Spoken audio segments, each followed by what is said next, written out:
Volkswagen's ID electric car range has so far consisted of two SUVs, the ID.4 and the ID.5, a hatchback, the ID.3, and of course the gorgeous retro look ID Buzz MPV and van. But now we're finally getting what I still consider to be a proper car, a four-door saloon. Actually, not quite, because this ID.7 is a five-door fastback. That's a big lift-back boot there, which makes it even more practical than a simpler four-door saloon.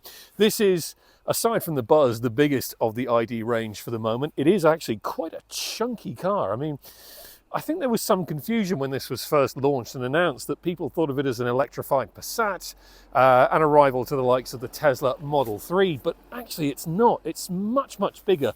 It's actually much more like a Model S in terms of its overall size, and certainly in terms of its overall space in the cabin and in the boot. So that does make the €55,000 price tag, including the government grants and rebates, a little bit of an easier pill to swallow, it has to be said. So you get a new 286 horsepower rear-mounted electric motor that's filtering into the rest of the ID range as we speak.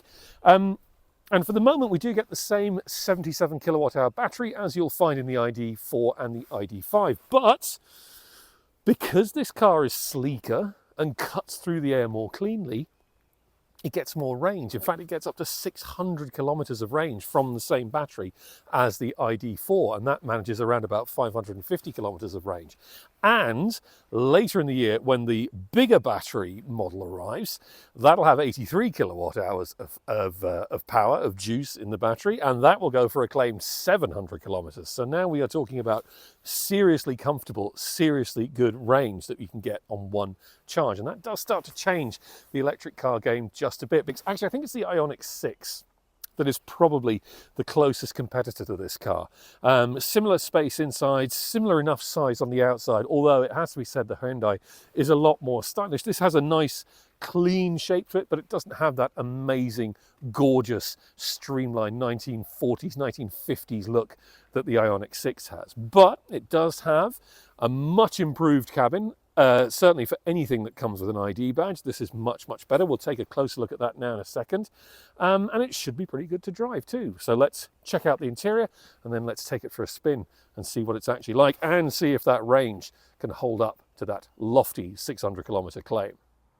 So one of the shortcomings of Volkswagen's ID range thus far have been the interiors, even the ID Buzz, which has a lovely interior in the sense of you sit up high and you've got this enormous glass house all around you and it's all bright and nice and lovely place to sit and look out at stuff.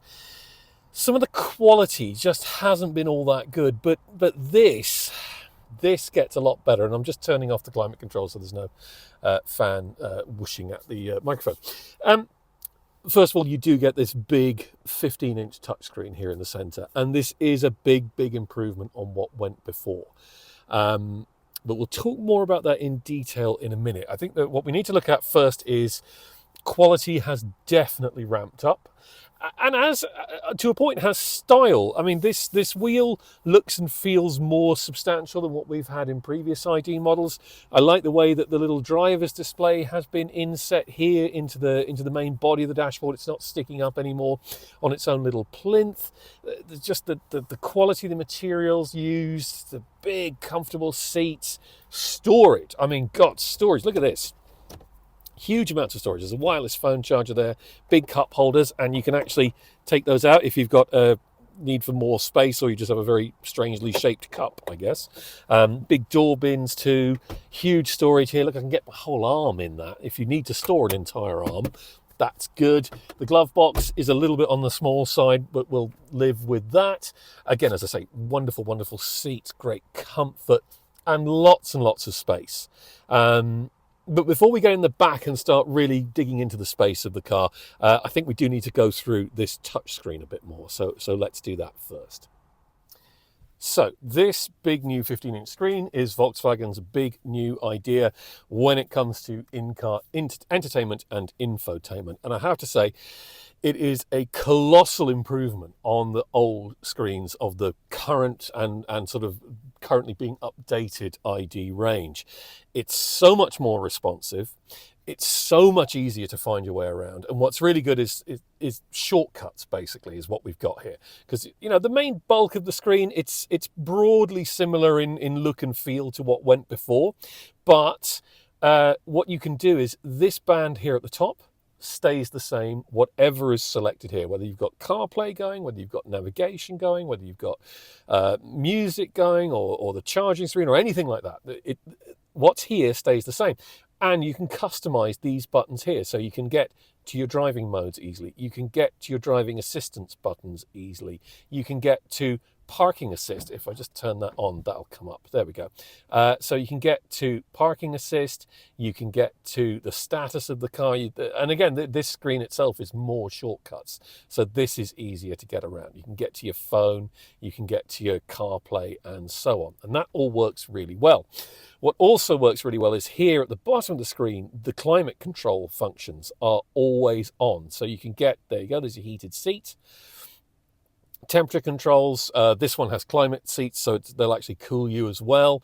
And these slider buttons here at the bottom, which is for stereo volume and for cabin temperature, these are still fiddly and annoying, but at least they're now backlit at night so you can actually find them. And that is a big improvement. Now, if I do have a quibble, and I do, it's that there are no physical buttons. And I do think that's a bit of a problem. Now, you can get quick access to things like the hazard light switch. That is at least a physical button.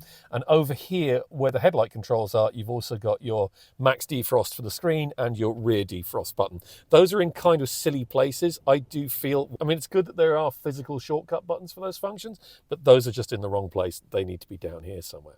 Now, there is something really, really silly, which I'm going to show you, which is, if you want to direct where the air, and you've got these nice integrated air vents, a bit like you get in the old and current Passat, and a big one down here as well. So you've got nice air vents, but if you want to direct where the air is going, normally you just use a little thing here, a little switch, a little catch, a little roller button. But that's gone, and now, please observe, this is what you have to do.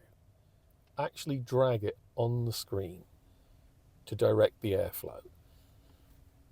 I mean, that is the most colossally silly thing I've ever seen. What was wrong with having a little switch? If you're going to the expense and effort of making an air vent, surely it's simpler and easier to just have a little button here that does it rather than an electric motor somewhere in the background that's doing it. I mean, come on, this is just ridiculous. No, get rid of that. Bring back physical switches. Come on, Volkswagen, you're a multi-billion euro car company. You can afford to make some switches and give them to us. Other than that, though, I do have to say this is a bit of a massive improvement on what's gone before. Now, in the back, you can really see one of the big advantages of this ID.7, and you can see the advantage to its exterior size, which is space. I mean, look at that. Acreage of legroom. Plenty of headroom too. It helps that the big glass roof does not need a sunblind because it's one of those trick opaque electronic screen ones. You push a button and it flicks from open to closed. I mean, closed isn't really closed, it's just sort of milky grey. It's not quite as clever as the one we saw recently with Renault and the new Scenic though, which can be done in individual sections. This is either on or off. You're either clear or opaque, and that's it. So, but it's still quite a nice, nifty little thing. There's so much room back here, it's just crazy. You do get big door bins, you get seat back pockets and little extra ones here for your phone and your earbuds, heated seats in the rear, 2 USB connections, and an armrest, but unfortunately one where your elbow goes in to the cup holder. But I think we can forgive it that because of the room, because of the space, because of the comfort. Now, it does suffer a little bit from that sort of high floor, high knees thing that most EVs have. But because the seat back is raked nicely, you don't notice as much because you're leaning back a little bit. Visibility out is fantastic because you've got nice big side windows here. You've got the glass roof that lets in light even when it is opaque. And although the front seats are quite bulky, you're sitting back far enough that your sight line between them is actually quite good. The boot is massive, more than 500 litres, better than you get in many SUVs and crossovers. And let's not forget, there is a gorgeous touring estate version that will be coming later this year that will improve yet more on boot space and will not only make the ID.7 better looking, because estates are always better looking, it'll also make it a better car, because estates are always better cars. But this is a saloon version, so let's get out on the road and see what it is like to drive. Obviously, this being an EV, the first thing we need to talk about is range and electric performance. And in that category, the ID.7 is doing very, very well indeed. I don't think it'll quite do 600k on a full charge unless you're driving very, very slowly and mostly, in fact, probably exclusively around town. But in mixed driving, even with a good bit of motorway miles thrown in, it should do about 500 kilometers, which is really quite impressive from a 77 kilowatt hour battery. And it just shows you how, the lower, more slippery profile of a saloon car just makes so much difference to the range that you can get, even though this is quite a big and bulky car. Performance from that 286 horsepower electric motor is very, very good. It does have impressive sort of initial step-off torque performance, but it doesn't do that kind of slightly stupid instant torque dump that some other EVs do. So performance is measured and progressive and actually all the more impressive because of that. Overall refinement is very good, aside from a bit of tyre roar. That is a little bit annoying. Ride comfort is extremely good though. It's very well controlled.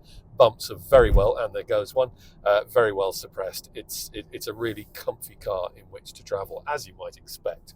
And it will do, because it will do those long distances, that makes it a very good long distance companion. It is also exceptionally efficient. In fact, so far, including a long motorway run from Dublin to Belfast and driving around town and some sort of main road, country road driving that I'm doing at the moment, I'm averaging 17 kilowatt hours per 100 kilometers, which is pretty good for a big beast like this, considering that I've had the air conditioning going pretty much all the time.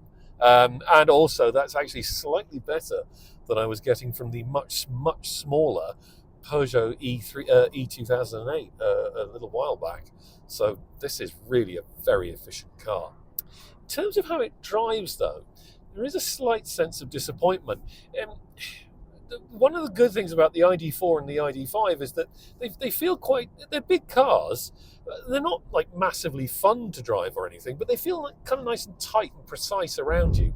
And this doesn't. It feels a little bit baggier and looser in its movements. It isn't quite the canal barge on roller skates feel that you get from the Mercedes EQS, but it's kind of heading in that direction. And like the EQS, it also has a bit of a mushy brake pedal, which although the regenerative braking is very good and very efficient, it does kind of sap your confidence a little bit at times. And you particularly notice it when you're driving around town. Just that last little few yards of pressure that you need before as you're coming up to some stopped traffic in front of you, it can be a little bit hard in the mouth at times. So it's not fun to drive, which is a bit of a shame. If you want a four-door electric saloon that's genuinely engaging and enjoyable to drive, BMW i4, BYD Seal and Tesla Model 3, those are your best three choices. Although it must be said that all of those are much, much physically smaller cars and much, much less practical and comfortable and roomy than this ID.7. Actually, the most significant competitor for this car, as I said earlier, really is the Hyundai Ioniq 6. And I think it's the Ioniq 6 that I still just prefer. The Ioniq 6 feels a little bit tighter to drive. Not a lot, it has to be said. It's no sports car, but it is a little bit more engaging. It's not quite as awesomely roomy as this ID.7, and obviously because it has a separate boot rather than a fastback, and because there is no estate version, it's not as practical all round. But it does match the ID.7 beat for beat on range from a very similarly sized battery, and it just has that gorgeous, gorgeous Streamliner styling, which, while this is a handsome car, I do think the Ioniq 6 is the better looking of the two. And so for similar enough money, once you're into a highly spec'd long range Ioniq 6, you're pretty much paying the same 56,000 euro as this ID.7 will cost you, although this one does have some extra toys on it, which pushes the price up to a fairly whopping 63,000 euro. But I do think this is the best and most all-round complete Volkswagen ID product yet. It has exceptionally good range, really good efficiency. It's hugely comfortable. It's nice, if not particularly inspiring to drive, and the overall quality is very, very good. So yes, it comes with a chunky price tag, but it is you know, you're getting metal for your money in this respect. And let's face it, range for your money too. I mean, maybe the bigger battery, 83 kilowatt hours, 700 kilometer range version will be the one to have. But actually, I think the one to wait for is really going to be that estate tourer version. That's really gorgeous, even more space, even more practicality, even more usefulness, and the same long range, and the same chunky price tag, it must be said. But yeah, this is, generally speaking, a very impressive car.